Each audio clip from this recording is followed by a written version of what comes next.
Hello, everybody. This is Mike Harrigan. I'm here with another edition of Brain Buzz with Mike. Welcome today. Good to be with you here on this Tuesday afternoon.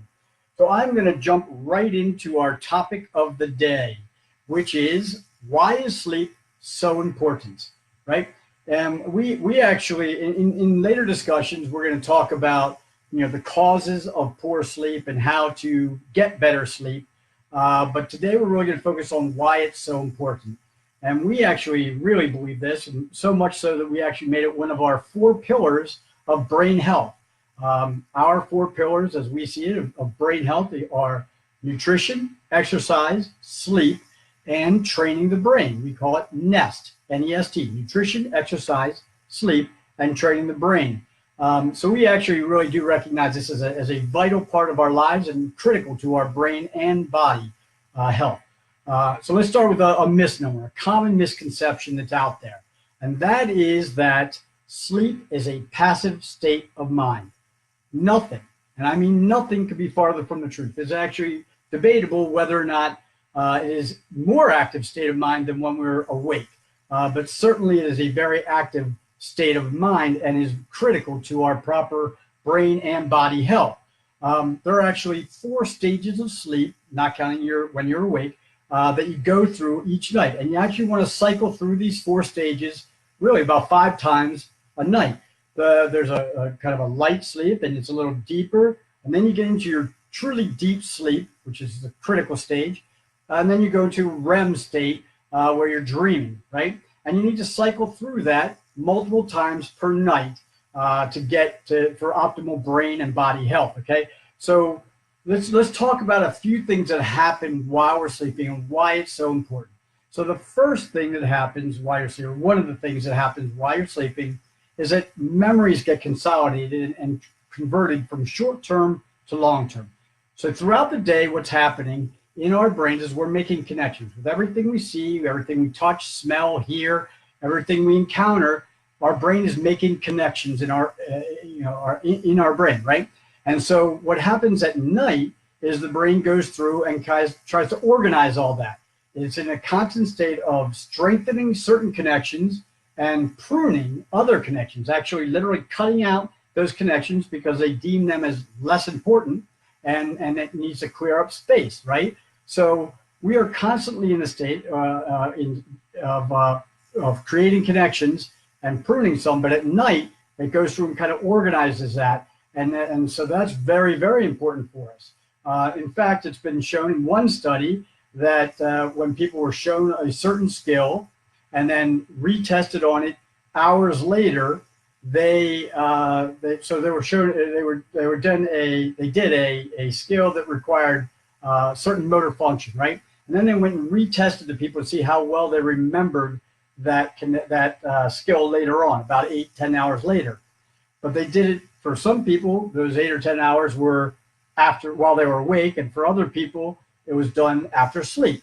Well, the people that got retested, that learned the skill, then went to sleep and were retested, had a much better recall, much better long-term memory of how to do that skill than those that learned that skill and then didn't sleep afterwards, but went on with their day and actually learned other things. So our brain is in a constant state in sleep, is a very important state of it, is converting short-term to long-term memories.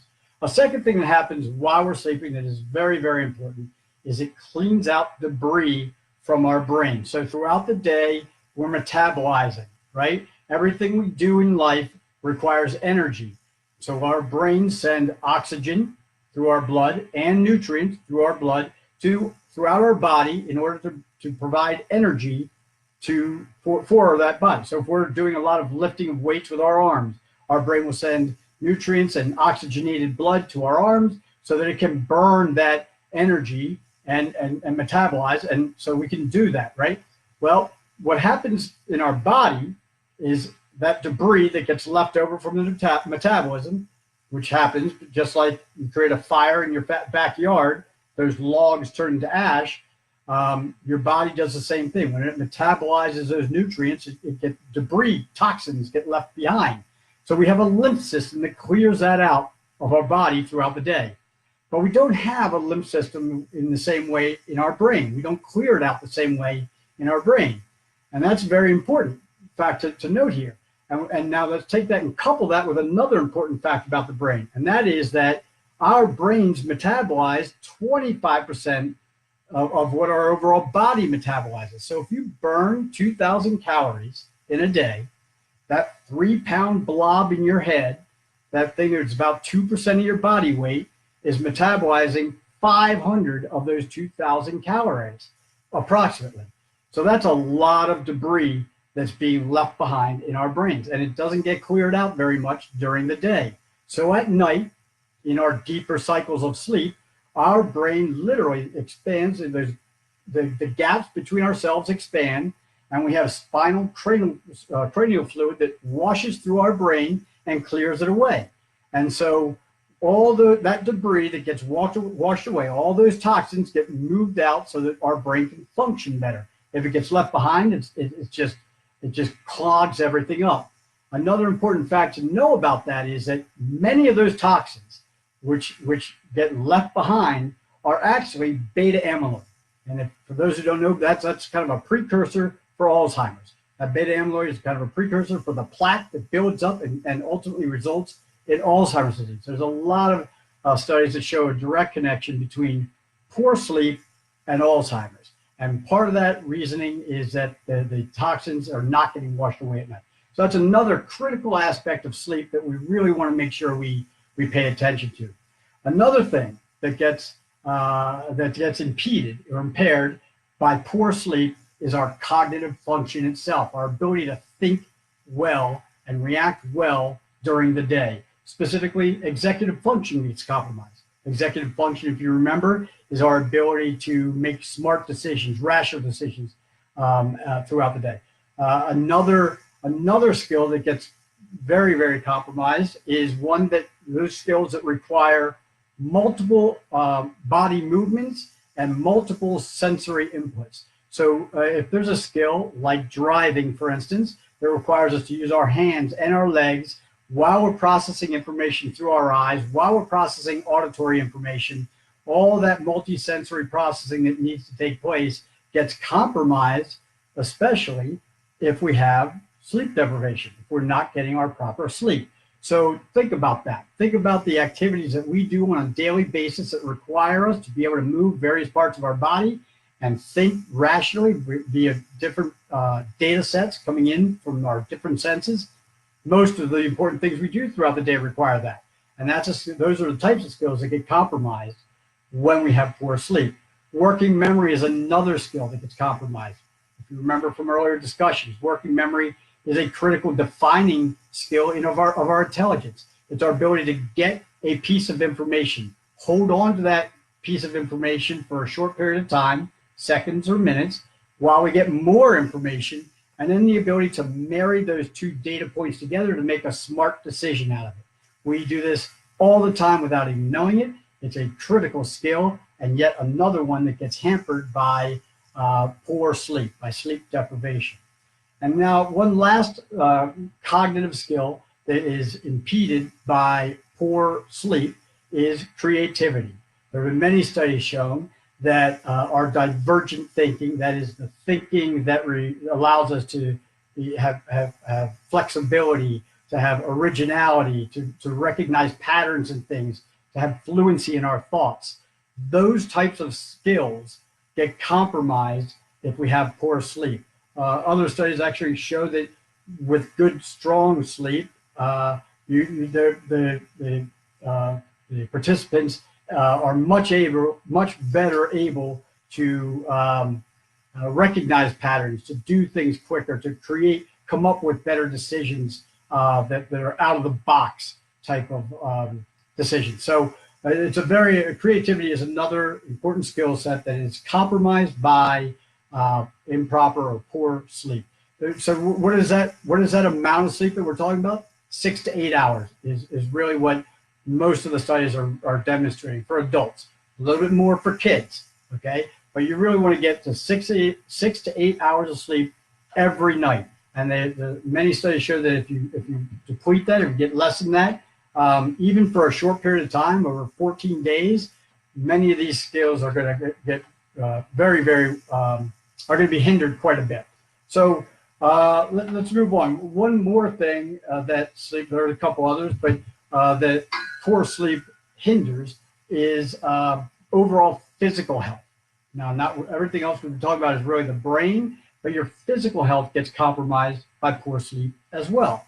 Things like your heart health, blood pressure, even the levels of hormones that your body produces is compromised by poor sleep. Even hormones like your cortisol level, which is your stress hormone. Poor sleep also been associated with obesity and even mortality. People who get poor sleep in general live shorter lives. And so we really want to make sure we take care of that. Kids, we've talked, this is all applies to adults. With kids, they have the same impacts. Sleep is just as important. They actually need a little bit more sleep, but there's also a growing body of research that shows that long-term brain health can be impacted by poor sleep in children. And the actual development of the brain can be negatively impacted by sleep deprivation. So make sure your kids, not just yourselves, take care of yourselves, but make sure your kids are getting proper sleep because it can not only affect their performance at school the next day and for the next week, but it could have a lasting negative impact if they don't get good sleep. All right.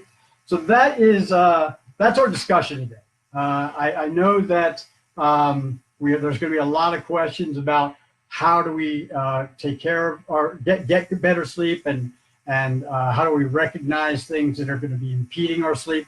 We're going to talk about those probably next week, but today was really about the importance of proper sleep. So just a couple quick takeaways from this. Remember, you want to get 6 to 8 hours of sleep. If you have apnea, which is basically what happens with apnea, is you stop breathing for periods of time and throughout the night. And people with apnea might stop, believe it or not, they could stop breathing for 10 seconds or longer, 50 to 100 times an hour. Think about that. It's really crazy that people be not breathing for those periods of time. And when you're not breathing, you're not getting oxygen. Oxygen is what allows your brain and your body to do everything it does. So if you have apnea, get it treated. Get a CPAP or another device.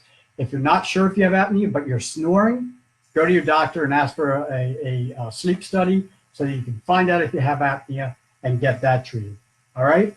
I hope that helps. Again, if you have any questions, you can always contact us at Braining Center at headstrong1.com. That's Braining Center at headstrong1.com. And just remember, everything's connected. Your brain, your body, it's all connected. What you do to one part of your system affects the rest of it. So take care of your brain, take care of your body. It's in your control if you just do it. All right? Thanks a lot and have an awesome week. If anyone does have any questions, you can go ahead and ask them right now. I'm looking on here to see if anybody has any questions. It doesn't look like there are any.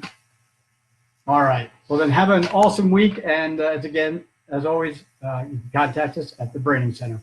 Cheers.